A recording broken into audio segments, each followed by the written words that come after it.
Esta reunión se basa ante los planteamientos y solicitudes de algunos vecinos que se han abocado a esta institución, planteando la problemática que enfrentan a diario, casi a diario, acá en este tramo de los encuentros a Quiché.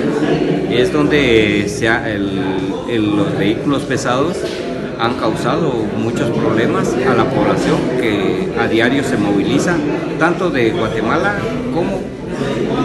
a Quiché como de Quiché a Guatemala.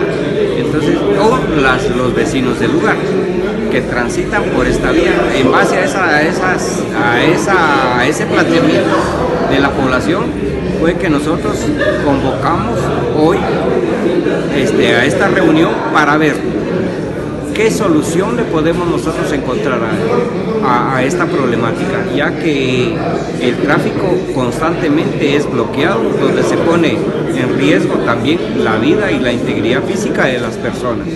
No solamente es lo que afecta laboralmente a las personas que a diario utilizan ese tramo, sino que ponen en riesgo la vida. Lo planteábamos hoy y lo hacíamos también como petición. Nosotros queremos que en una próxima reunión pueda ser citado o invitado por parte del representante del PDH acá en Santa Cruz Quiché, la presencia del director de caminos, la presencia del ministro de Comunicaciones, el señor gobernador, para poder tener la presencia de ellos acá y poder tomar decisiones para buscarle una solución a esta problemática. Mucho se habla de la velocidad, mucho se habla de tener personal de Provial para ver la velocidad que traen, pero si se dan cuenta, la problemática que se tiene no es velocidad, es los ganchos, es la cantidad de peso, es el diámetro de vehículos que vienen con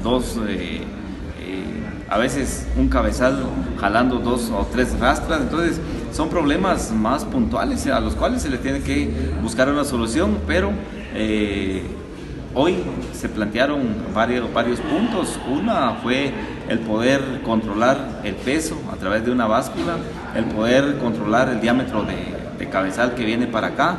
2, se planteó también el poder solicitar a Caminos y al Ministerio de Comunicaciones la ampliación de un tercer carril en cada una de las curvas, tanto del Canchó como del Tesoro.